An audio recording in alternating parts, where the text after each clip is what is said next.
जागते रहो।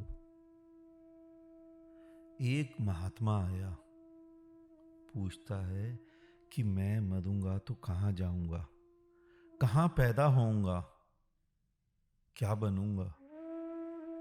क्या फिर 84 लाख योनियों में भटकना पड़ेगा, या फिर से मनुष्य बनूंगा? ये प्रश्न तुम्हारे भी मन में आता होगा। तुम भी सोचते होगे कि हम कहाँ जाएंगे, कहाँ पैदा होंगे।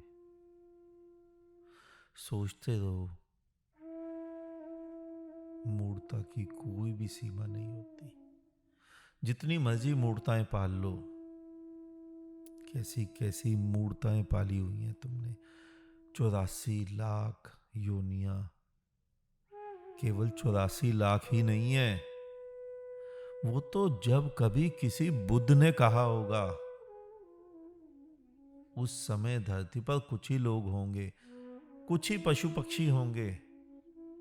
उसने कह दिया होगा, उसने कोई गिनती थोड़ी ही की होगी। 84 लाख योनियां है। 84 से तात्पर्य 84 लाख गिनती से नहीं है। 84 से तात्पर्य अनगिनत से है। यहां हर एक अपने आप में विशिष्ट है, अद्वितीय है। लेकिन तुम समझे ही नहीं। तुम सोचते हो मनुष्य केवल 2-4 प्रकार के होते हैं। स्त्री, पुरुष, काला, गोरा, निग्रो, यही तो सब मानते हो आदि। भूल में हो तुम। हर मनुष्य स्वयं में अनूठा है, विशिष्ट है। और उसी प्रकार हर पशु, पक्षी, जीव, जलचर अपने आप में विशिष्ट है, अपने आप में परिपूर्ण है, अपने आप में परमात्मा को धारण किए हुए है। 84 से मतलब 84 लाख से नहीं है। 84 से मतलब अनगिनत, कितनी भी। लेकिन तुम समझोगे कैसे? तुम्हें मूर्ताएं छोड़नी पड़ेंगी। तुम सभी मूर्ताएं छोड़ो और जागो। इस गिनती से बाहर निकलो। जिन्होंने तुम्हें ये गिनती सिखाई है, अगर उन्हें परमात्मा का अनुभव हो गया होता या परमात्मा दिख गया होता, तो वो ऐसी मूर्ता भरा वक्तव्य ही नहीं देते। और तुम कहते हो कि तुम मनुष्य बनोगे या नहीं बनोगे, कहीं पशु पक्षी तो नहीं बनोगे। तो जरा ध्यान से देखो, मनुष्य बनकर तुमने कौन से तीर चला लिए, कौन सा सुख, कौन सा आनंद तुमने पा लिया। तुम्हें याद भी है तुम्हारे जीवन के कुछ दिन जिसमें तुम सुखी रहे हो? तुम 84 की बातें करते हो। याद करो, तुम्हारे जीवन में क्या तुम्हें तुम्हारे कोई ऐसे 84 दिन भी याद हैं कि जब तुम अनंत से जिए हो? और दूसरी तरफ तुम 84 कहे जाने वालों को निंदित कहते हो। जरा देखो उन्हीं 84 को, उनमें से एक भी उदास, गमगीन नहीं दिखेगा। मनुष्य के अलावा पूरा अस्तित्व खुश है, आनंदित है, नृत्य कर रहा है। लेकिन तुम सभी उपाय करने वाले, धार्मिक होने का भ्रम पालने वाले, धार्मिकता के लिए वस्त्र धारण करने वाले, साधनाएं सिद्धि करने वाले, नमाजें, प्रार्थनाएं, अरदासें सभी करने वाले, सभी दुखी, सभी चिंतित, सभी गमगीन। और तुम कहते हो कि हम 84 में जाएंगे या मनुष्य बनेंगे। शुक्र करो तुम मनुष्य नहीं बनोगे। तभी तुम्हें शायद कुछ समझ आ जाए। कौए को देखो कितना मस्त है, कुत्ते को देखो कितना मस्त है, तुम मनुष्य होकर दुखी। लेकिन तुम्हें निंदा करनी आ गई 84 की। तुम्हारे मूढ़ महात्माओं ने सिखा दी तुम्हें निंदा, कि 84 की घनघोर निंदा करो, क्योंकि तुम मनुष्य हो और स्वयं मनुष्य होने का, मैं होने का अहंकार पाल लो। धर्म क्या है, सुख क्या है, आनंद क्या है, उत्सव क्या है, नृत्य क्या है? धर्म, सत्य, अध्यात्म, ये सभी तो मैं और मेरा छोड़ने पर खड़ा था। लेकिन तुम धर्म को कुछ और ही समझ कर बैठ गए। तुम क्या कर रहे हो धर्म पर? तुम मैं और मेरा ये बढ़ाने को धर्म माने बैठे हो, ये बढ़ाने को आनंदित हुआ बैठे हो कि आनंदित हो जाओगे तुम स्वर्ग में जाकर, बैकुंठ में जाकर, जन्नत में जाकर, गोलोक में जाकर। पूरा जीवन दुखी रहे। तुम क्या सोचते हो इस दुख का फल सुख होगा? भूल में हो तुम मंदिरों मस्जिदों में करते ही क्या हो? मैं और मेरा को और ही बढ़ाए जा रहे हो। तुम मैं और मेरे को छोड़ते ही कहां हो? और उल्टा ध्यान से देखना, तुमने सारी प्रार्थनाएं ही उल्टी बना ली हैं मैं और मेरा बढ़ाने के लिए। तुम्हारी सारी प्रार्थनाओं में यही तो भरा है। तुम ही तो गाते हो सुख संपत्ति घर आवे, कष्ट मिटे तन का। यानी मैं और बढ़े और मेरा और बढ़े। तुम प्रार्थनाएं भी करते हो, तुम मांगते हो दे और दे, यश दे, सम्मान दे, धन दे, कोठी दे, गाड़ी दे, चुनाव जिता दे, लॉटरी लगवा दे। तुम प्रार्थनाएं कहां करते हो? प्रेम कहां है तुम्हारा परमात्मा से? केवल कटोरा है तुम्हारे हाथ में। भक्त नहीं हो, भिखारी हो तुम। धार्मिकता के तो वस्त्र धारण किए हैं तुमने, असल में तो 84 से भी हीन हो। कोई किसी के आगे कटोरा लेकर खड़ा है, कोई किसी के सामने। क्या क्या पाखंड बना लिए हैं तुमने, क्या क्या आडंबर रच लिए हैं तुमने। मिट्टी पत्थर के पुतले बना लिए और तुम्हें समझ भी नहीं आता कि हुआ क्या। अभी अभी पिछले 50-70 वर्ष में पहले ही मंदिरों में एक नया चेहरा आया था। तुम्हारे ही सामने, तुम्हारे ही जीवन में 8-10 वर्ष पहले इस बात पर बहुत बड़ा बवाल भी उठाया गया था। तुम्हारे ही शंकराचार्य ने उठाया था। बाद में कुछ मूर्तियां तोड़ी भी गई, कुछ को नदियों में भी फेंका गया। लेकिन तुम्हें फिर भी समझ नहीं आया कि ऐसे ही समय समय पर मूर्तियां आई होंगी। 50-70 वर्ष पहले एक आई, उससे 50-70 वर्ष पहले दूसरी, उससे 100 वर्ष पहले तीसरी, उससे 100 वर्ष पहले चौथी। 1000 वर्ष पीछे जाओ तो पता चलेगा मंदिर में किसकी मूर्तियां थी। कितनी निद्रा में सोए हो तुम। मंदिर ऊंचा उठाए जाते हो। कोई 7 मंजिला बना देता है तो अगला 70 मंजिला बनाने लग जाता है। धर्म क्या था, ना समझो ने क्या बना दिया। धर्म था सत्य को सत्य जान लेना। धर्म था स्वयं का दर्शन करना।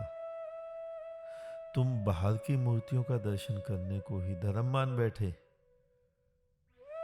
ना समझो ने तो अपनी दुकान बनाई थी और तुमने दुकान को ही धर्म मान लिया। मैं और मेरा समाप्त करना था, परमात्मा को प्रेम करना था, परमात्मा के आगे समर्पण करना था। मैं और मेरा मिटाने को और समर्पण से प्रेम जन्माने को ही तो धर्म कहते हैं। लेकिन तुमने तो स्वार्थ पैदा कर लिया, तुमने मैं और मेरा और बढ़ा दिया। फिर तुम पूछते हो तुम मरोगे तो क्या बनोगे, मनुष्य या 84? ऐसी मूर्ताएं पालोगे तो मूर्ताएं भरे ही प्रश्न उठेंगे, और तुम्हें कोई मूड मिल भी जाएगा तुम्हें जवाब देने। मैं कई ऐसे मूडों को स्वयं जानता हूं जो तुम्हें ऐसे ही मूर्ता भरे उत्तर देते हैं। चिंता मत करो, मैं हूं। चिंता मत करो, गुरुजी हैं, वो संभाल लेंगे। चिंता मत करो, बड़े गुरुजी हैं, वो तुम्हें एक अच्छे मनुष्य योनि में जन्म देंगे। ऐसा कहने वाले स्वयं भी गड्ढे में गिरे हुए हैं, तुम्हें भी गड्ढे में गिरने का आश्वासन दिए जा रहे हैं। स्वयं भी भ्रम में जी रहे हैं, तुम्हें भी भ्रमित कर रहे हैं। ऐसा व्यक्ति धार्मिक नहीं है। आंखें खोलोगे, सारे प्रश्नों के उत्तर स्वयं मिल जाएंगे। धार्मिक वो नहीं होता जो ये प्रश्नों के उत्तर देता है। धार्मिक वो है जिसकी अपनी प्यास बुझ चुकी है, जिसे कोई भी किसी भी प्रकार की प्यास ही नहीं बची, जो स्वयं मिट चुका है, जिसका मैं और मेरा पूर्ण रूपेण समाप्त हो चुका है। मैंने तुम्हें पहले भी कहा ना, मुझे देखो और मेरे ना होने को देखो। तुम्हें इतने से ही समझ आ जाना चाहिए था। तुम्हें सीधा सीधा तो समझा रहा हूं, मरो तुम, मिटो तुम। लेकिन तुम तो हिंदू होकर बचे रहते हो। तुम तो मुसलमान, सिख, ईसाई, बौद्ध, जैन ये होकर बचे रहते हो। तुम्हें कुछ भी समझ नहीं आएगा जब तक जागोगे नहीं, जब तक आंखें नहीं खोलोगे। अभी कुछ दिन पहले मेरे पास एक व्यक्ति आया, बोलता है शिवरात्रि के दिन तुमने सदगुरु को देखा? मैंने कहा आज भी देखा, और अगर गूगल करो तो पाओगे समय समय पर ऐसे अनेकों ने अपना नाम सदगुरु रखा था। 10-20 वर्ष पहले कोई और सदगुरु था, 10-20 वर्ष बाद कोई और सदगुरु होगा। नया सदगुरु आया, नया जगत गुरु आया, नया महामंडलेश्वर आया, नया श्री श्री 1008 संत परमहंस ये आ ही जाता है। और वो करता क्या है, तुम्हारे सामने बंदर की तरह नाच कूद करके दिखाता है। धार्मिक वस्त्र पहनकर धार्मिक होने का स्वांग रच लेता है।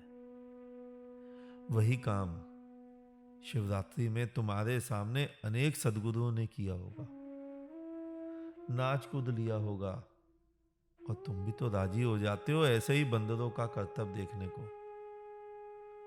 लेकिन ऐसा सदगुरु किसी की भी प्यास को नहीं बुझा सकता। वो स्वयं ही प्यासा है, स्वयं ही अतृप्त है। उसे स्वयं को ही नहीं पता कि परमात्मा की प्यास क्या होती है। वो तुम्हारी प्यास कहां से बुझाएगा?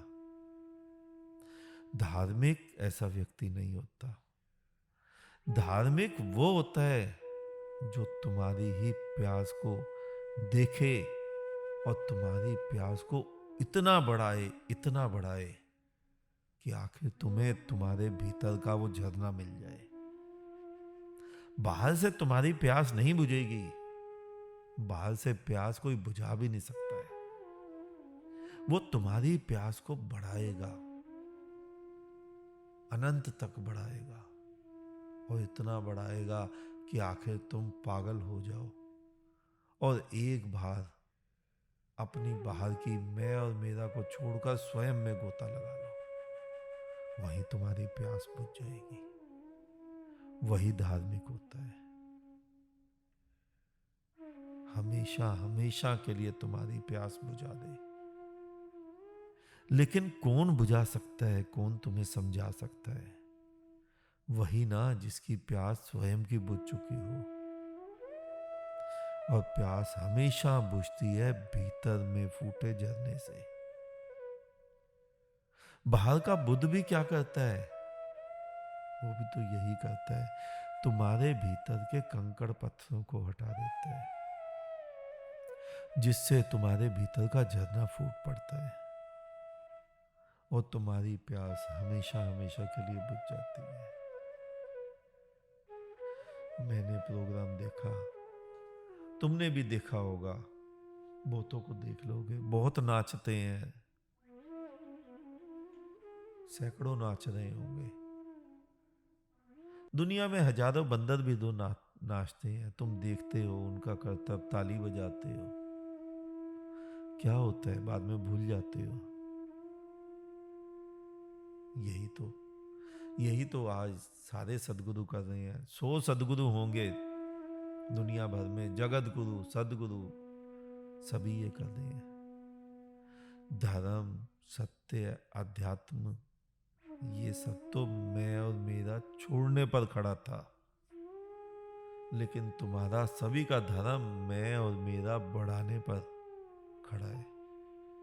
मैं सिद्ध, मैंने इतने इतने सिद्धियां कर ली, मैंने इतने इतने अनुष्ठान कर लिए, मैंने इतने जप किए, मैंने इतने तप किए।